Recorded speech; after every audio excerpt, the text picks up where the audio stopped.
sekali lagi, kematian bukanlah akhir dari segalanya. Bagi kita yang percaya kepada Kristus, kematian adalah perubahan, transformasi untuk hidup baru bersama Kristus di dalam kerajaan Bapa. Dalam bacaan yang kita dengar tadi, Yesus berkata kepada Maria, "Kalau engkau percaya, engkau akan melihat hal-hal yang lebih besar lagi." Maka Yesus menunjukkan, membangkitkan Lazarus dari antara orang mati. Bukan berarti bahwa Yesus mau menunjukkan bahwa dia berkuasa, tetapi Yesus mau menunjukkan bahwa Bapa yang mengutus dia berhak untuk bisa mau menunjukkan kepada orang-orang yang tidak percaya bahwa kebangkitan Lazarus itu mengubah hati dan pikiran orang-orang yang tidak percaya bahwa kematian bukan akhir dari segalanya. Yesus maju dan tampil. Walaupun Lazarus sudah 4 hari bau busuk di dalam makamnya, tetapi Yesus percaya kepada Bapanya. Maka Yesus mengatakan, "Bukalah makam itu." Yesus berdoa dan mengatakan, "Lazarus keluar." Mujizat.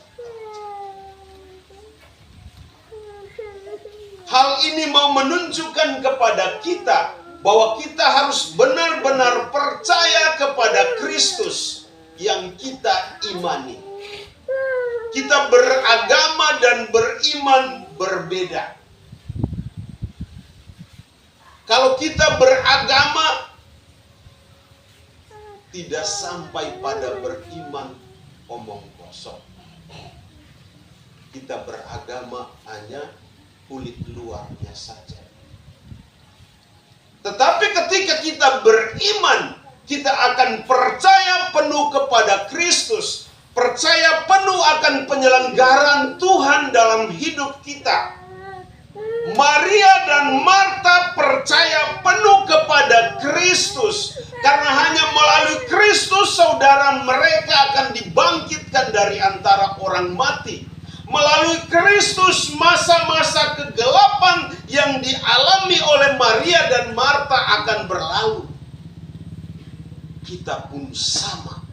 Ketika kita percaya penuh, ketika kita beriman penuh kepada Kristus, kita akan melalui masa-masa gelap menuju masa terang yang indah.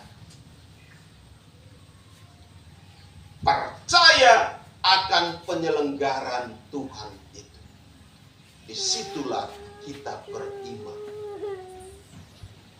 Ketika kita mengalami keterpurukan, ketika kita mengalami kegelapan, bahkan kehilangan seorang anggota keluarga kita, yaitu namanya kematian, kita percaya bahwa hanya melalui Kristus Dia akan membangkitkannya.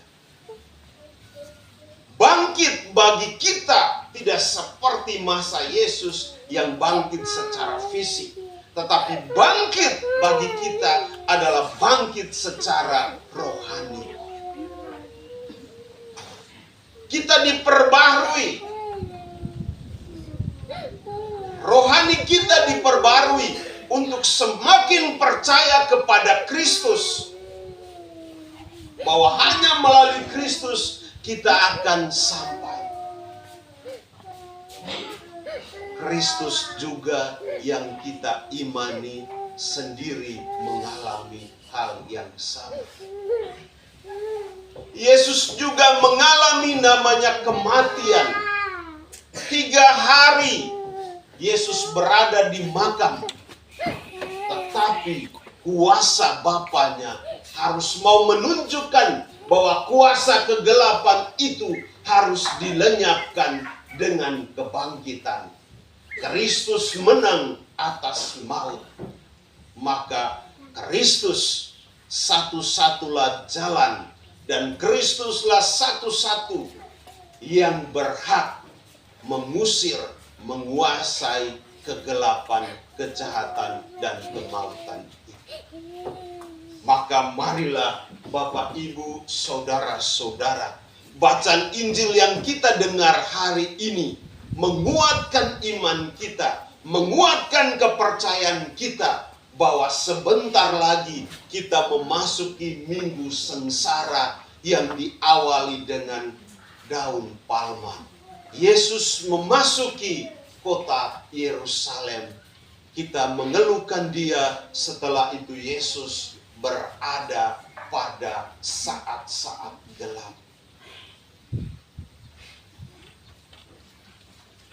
Bacaan ini mempersiapkan hati kita untuk siap kita bersama Yesus memasuki kota Yerusalem sampai pada peristiwa yang tidak mengenakan, yaitu disalib. Kita akan berjalan bersama Yesus. Kita akan siap menghadapi sakit pahitnya hidup ini bersama Yesus. Maka kita minta rahmat Roh Kudus sehingga minggu sengsara kita tetap kuat, kita tetap solid, kita tetap bersama-sama bersama Yesus menghadapi itu sampai hari Paskah yang cerah. Minggu depan sudah minggu daun-daun. Lalu masuk hari suci. Kalau kita renungkan peristiwa jalan salib ini. Yesus mengalami situasi yang tidak mengenakan. Yesus mengalami suasana gelap. Suasana yang paling tidak mengenakan. Dijauhkan dari semua orang yang dia bantu. Dijauhkan dari semua orang yang sanjung mengeluh-ngeluh pada dia. Dijauhkan dari orang yang dia bantu. Tetapi di dalam kesengsaraan itu tampil dua tokoh, Simon dan Veronika. Kita harus berani menjadi Simon dan Veronika di saat hidup ini penuh dengan kegelapan. Kita harus berani tampil untuk bersama Yesus membasuh, memikul kesengsaraan, duka dan derita di dalam hidup ini. Mari Bapa dan Mama, kita mohon Roh Kudus untuk menemani kita dalam menyambut minggu sengsara, agar kita bangkit bersama Kristus di hari raya Paskah yang itu. Amin. Kemuliaan kepada Bapa dan Putra dan Roh Kudus. Seperti pada permulaan, sekarang, selalu, dan sepanjang segala abad. Amin.